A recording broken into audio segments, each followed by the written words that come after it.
sporting events are great occasions to project soft power.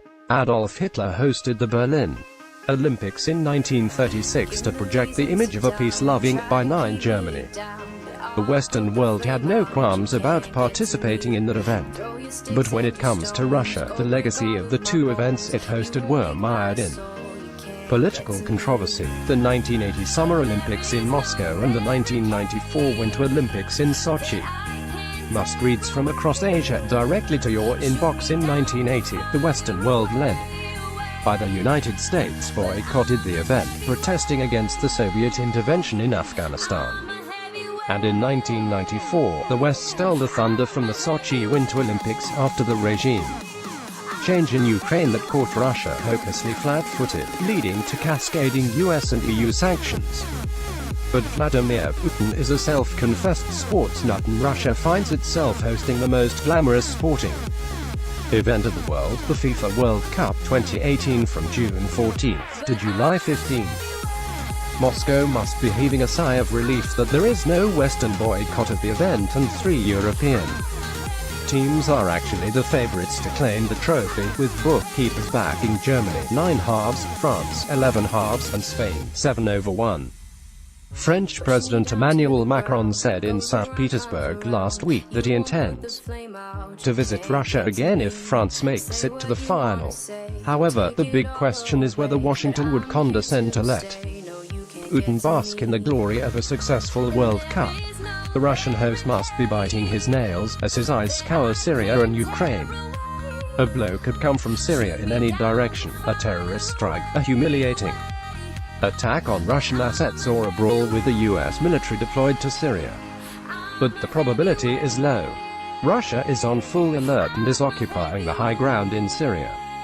In recent weeks, big Russian transport planes have been reportedly flying in large quantities of weaponry. In political terms, too, the lineup in Syria is such that a face-off between Russia and the West is unlikely. The West's man in Kiev, any serious move to embarrass Putin in the weeks ahead can only originate from Ukraine. Donbas is the region to be watched. Preparations have been going on, new supplies of NATO weapons and the arrival of more mercenaries have been reported in Ukraine, which cannot be mere grandstanding. President Viktor Poroshenko is desperately keen to ingratiate himself with the US and EU when their interest in him is waning. He is deeply unpopular with a rating of 6% and has to face a presidential election in March next year. A flare-up in Donbas could help him re-emerge as the West's man in Kiev, surely, if Donbas witnesses bloody conflict. Moscow might as well forget hopes of a new beginning with the EU, especially Germany and France. A groundswell of European opinion may even demand more punitive sanctions against Russia, which will be a boon for the US to assert its transatlantic leadership at a time when the dull roar of the retreat of Euro-Atlanticism in Europe is audible. Putin is damned if he intervenes in Donbas, and is also damned if he doesn't go to the aid of the Russian-speaking separatists in the region. Interestingly, the United Nations Security Council reopened the Ukraine file on May 29 to discuss Russia's alleged role in the 2014 downing of a commercial plane over Donbas. U.S. Ambassador Nikki Haley tore into Russia's involvement in eastern Ukraine and its purported annexation of Crimea. Haley underscored that the U.S. will be working closely with France and Germany to show the rule book at the Kremlin. She warned, until Russia ends its outrageous actions in Ukraine, the position of the United States will not waver. Until Russia returns the Crimean Peninsula to Ukrainian control, U.S. sanctions related to the invasion of Crimea will continue.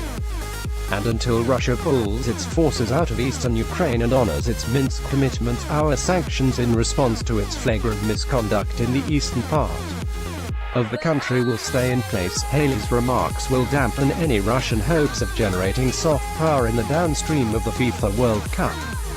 Any recrudescence of tensions in Donbas may provide just the reason for Washington to accede to the request from Poland to set up a permanent American military base in the country comprising a full armored division. Warsaw has offered up to $2 billion to help set up the infrastructure.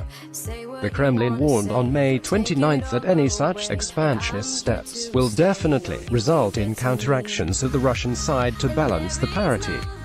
The Russian hosts must be regretting that the US team were eliminated from the FIFA World Cup tournament following its stunning defeat 2-1 against Trinidad and Tobago, which reduced the level of interest of the American public in the forthcoming event.